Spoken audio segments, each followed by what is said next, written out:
in his absence. And it's one of those things where it seems like all year we've kind of been wanting more out of our defensive line, and I think with the performance they had last week, with as much as we've kind of wanted to get more out of them, they deserve all the credit for what they did on Saturday, because our front seven really came through. Yeah, they definitely did, and a big shout out to Adam Scott for those 3 sacks. Not only was it 3 sacks, but it was 3 sacks for a loss of 24 yards. That's huge. 8 yards per sack is huge. And on top of that, it was his first start. So although Samford's not really a huge, a big time crowd, but still, I mean, you got to have those butterflies getting your first collegiate start out there.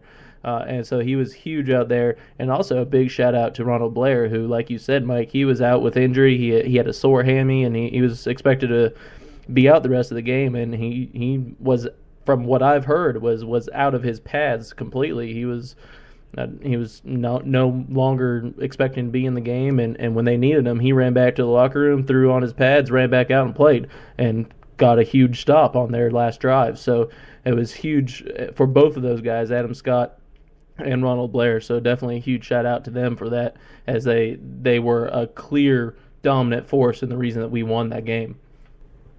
Oh yeah, no question. And Ronald Blair was actually in on both of those stops on second and third, one with Devontae Harris and one with Adam Scott. So Blair made, he came right back in and made a huge impact for us. And you're exactly right. He was on the sideline in shorts, and he went back and came back into the game, and he made an impact. And the defensive line is very young. I mean, if you look at who we rotated out, we had 4 freshmen, 1 sophomore, and 1 junior. And that 1 junior is Adam Scott, who, as you mentioned, was making his first start. So even though he is an upperclassman, he really has not seen significant game action until this year. So very, very inexperienced group up front, and they really, really stepped up and did a great job. And Greg Hall, and playing at the bandit position, he did a great job as well, or the rush end, I suppose they were calling him. But he did a great job as well. Our front seven really stepped up. Obviously, we've kind of grown to take it for granted in some cases, but we got another great performance out of Brandon Greer and Jeremy Kimbrough as well. So they look solid. The defensive line looked great. We had a big play by Joel Ross out of the secondary. So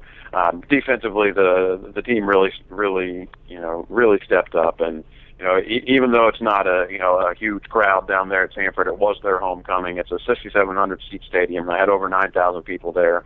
They stayed till the end. The students were really into it. They really wanted to get that win. This would have been a statement for Samford. This really would have kind of gotten them into the playoff picture, into the national picture. So they wanted this one very badly, and we were able to to come through with the big plays when it mattered, offensively and defensively.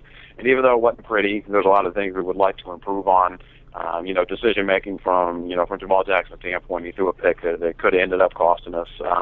But there are some things that that we'd like to work on. We'd like to have a little more consistent production on the ground. I believe we only had about 125 rushing yards against Samford, but in the end, regardless of what the stats say, regardless of how it happened, we got it done, and that's to me the sign of a very good team is even when you don't have your A game, when you're not up there putting up huge offensive numbers and scoring with these, you still find a way to win, and we did that on the road.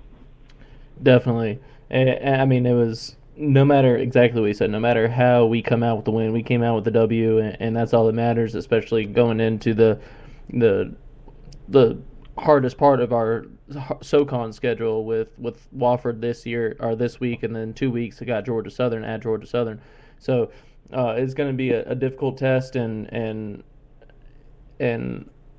it's great to get that win out of our belt and see that our team's got that poise and the ability to come from behind in the final minute to get that win.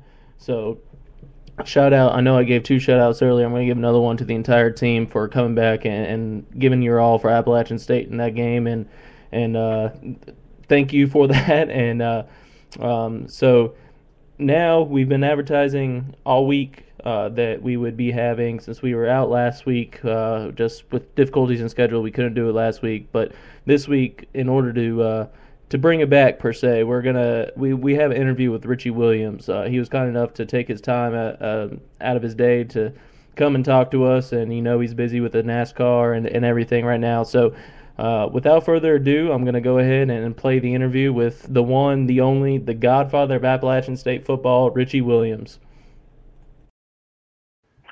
All right, thank you, Richie. This is Bryden with ThatStateCentral.com, and Mike and I really appreciate you coming on tonight. And I guess I'll just go ahead and start off with, for all of our listeners who don't know, what have you been up to since you finished your playing career after winning the national championship in 2005?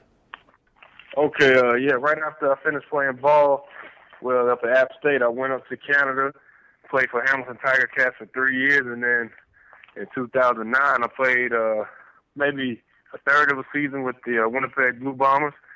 And after that, I came back home and got hooked up with a pit coach named Phil Horton, who's the head of the NASCAR Drive for Diversity program. And then I started pitting cars ever since then. So since the end of 2009 up until now, I've been in NASCAR. That's great. That's great. And do you think that your kind of your experience playing football at Appalachian as well as professionally has helped you in your career as you're getting into NASCAR? Yeah, I could say, for me competing at a high level or whatnot, it kind of helped me to kind of stay calm, in different situations when all the cars coming out pit road and, when things don't go right or whatnot. Just being aware and just, just seeing things and reacting to it just like you would do on the field. Yeah, definitely. And I was actually at the race this past weekend. I was looking for you out there, but couldn't find you. I'm not a big NASCAR fan by any means, so I was sitting out there just people watching is all I was doing. Yeah. Yeah, I do a lot of people watching myself at the track because we get there when the garage opens and we set up pit boxes and sit around for about 6 hours until the races start. So, yeah, I do my share of people watching. Definitely some interesting people out there. Yeah. So current quarterback Jamal Jackson has drawn comparisons to you, and since he's come onto campus, and he's referred to you as a mentor. And what kind of relationship do you have with him, and what similarities and differences do you see in his game compared to yours? I met Jamal when he first stepped on campus in 2009, and we kind of hit it off or whatnot, and been keeping in touch ever since. To tell you the truth, it's like a big brother little brother relationship. Whenever he has questions or something like that, he needs to ask me. He'll hit me up, text me or whatever. Even we just text each other every now and again just to say what's up. You know what I'm saying? So it's like a big brother little brother relationship, things like that, and when I first met him, I first saw him on tape, man. And I saw him in person playing his freshman year. His passing game was way ahead of where mine was, to tell you the truth. He was head and shoulders above me his freshman year than where I was my freshman year passing game. And he was very mature, very ahead of his time. And people are really starting, they can see his skill set now. He could have easily stepped on the field his freshman year, but you still had Amani Edwards there, so that was that story or whatnot. But Jamal is an excellent quarterback, excellent field general, man, and the right attitude on it off the field. You can't ask for anything more from him. Yeah, we've read several things about his leadership, and that was one of the things that was drawing comparisons to you, was not only on the field but off the field as well. And that's great to see in a young quarterback only being a junior and still having another year under his belt with us. Oh yeah, it's very good, man, and he's in a position where he's comfortable with the role of being the team leader. He can handle the pressure, he can handle the demands on and off the field, and it won't overwhelm him. So he's the perfect person to be in the saddle right now. That's good. As App fans, that's great to hear. Yeah, definitely. I think it does take a pretty good amount of poise to do what he's done, and it's kind of a blessing and a curse for the guys that came after you guys. All the success that you had, that Armani had. I mean, it built a great program for us, but it also puts a lot of pressure on those on the guys that have to kind of follow that up. And I think to this point, Jamal's done really everything we can ask from him. So it's I think he's done a great job, and it's good to see he's kind of got that support structure in place from the guys that played before him too. Oh yeah.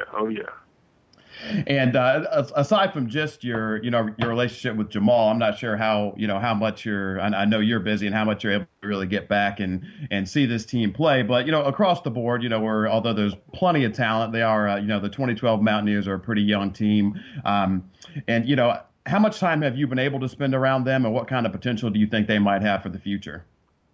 I haven't been able to see the guys too much. I made it up there for the second half of the game of homecoming against Elon. You know what I'm saying? They had a couple. I know they have a couple injuries on defense and whatnot, but our secondary is real strong on the defense side of the ball, and our linebackers headed up by Jeremy Kimbrough. You know what I'm saying? Senior linebacker, and also offense is real strong. Like compared to the '05 team, these guys' talent level are head and shoulders above us. You know what I'm saying? We these boys can really play. You know what I'm saying? They are a much talented team than we were. You know what I'm saying? So they should, with their skill set, they should take this thing all the way. Tell you the truth. Wow, that's great to hear. I haven't heard anybody say that. I mean, we've heard comparisons to the '05 team being strong defensively, having great leadership across the board. But I haven't heard anybody say that we should take it all the way. So it's great to somebody that, with your knowledge of the game, saying that. That's awesome to hear. Yes, man, they should. They better. So as we all know, in the offseason, Scott Satterfield returned to Boone, and he's currently the quarterback's coach and the offensive coordinator. And our offensive production has increased steadily under his leadership throughout the season. Every game seems to be getting better and better. And as someone who's played under Coach Satterfield and had him as a position coach, how do you think his presence can help this program going forward? I love Coach Sat, man, not only as a coach, but as a friend. We grew close in my playing days there, building this spread offense, you know what I'm saying, hand in hand next to each other. And he has a great mind, to tell you the truth. He has a great mindset. He knows how to mix it up, how to change it up if the defense throws something different at the offense. He'll take it at halftime and draw up a whole new scheme. And that's the thing about Coach Sat. And he's not afraid to attack either. I know when I was there, he would ask me, what you want to do, throw it or run it for the first play. And, you know, I would always say throw it. But Coach Sat is a coach that he's not scared to go out and throw a bomb on the first play of the game. You know what I'm saying? And he just brings a different mindset to the offense, man, which can make it very potent. Yeah, we've seen, like we said, the increased production as it's gone. It seems to be getting better and better every week, and having the jet offense back to the championship years with same similar offense we were running back then. It's great to have that back in Boone, and like you mentioned earlier, it seems like we have more athletes now than we did back then. So it's only going to get better. We're just young, so we're hoping Satterfield can bring that group together and continue to gel and get that championship again. Oh, yeah, man. If anybody can't do it, Coach Sat is the one that can do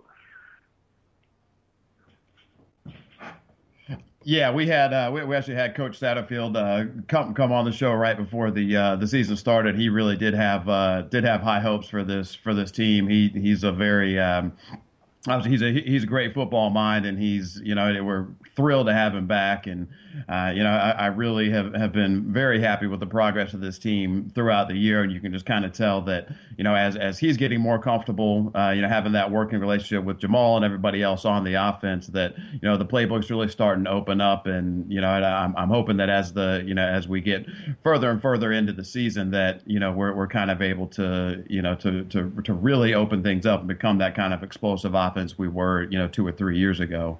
And I know that this year's team has been compared. Obviously, the 2005 team is a very tough team to compare to because they went on and won a national championship. But a couple of similarities are that early in that year, in 2005, you guys had a tough loss to Kansas, and then also had a loss to Furman early in conference play. And this season, we started off with the tough loss on the road at East Carolina, and then also had a loss early in conference play to the Citadel. Do you see any similarities or kind of parallels between this year's team and the 2005 squad? Like you can pull up the schedules and the games and whatnot, and nitpick and find similarities and whatnot, but these are two totally different teams. To tell you the truth, man. The way we were set up, the way we ran our offense, the way we ran our defense, the strengths of our defense and the strengths of our offense. Like right now, I think the back seven on the defensive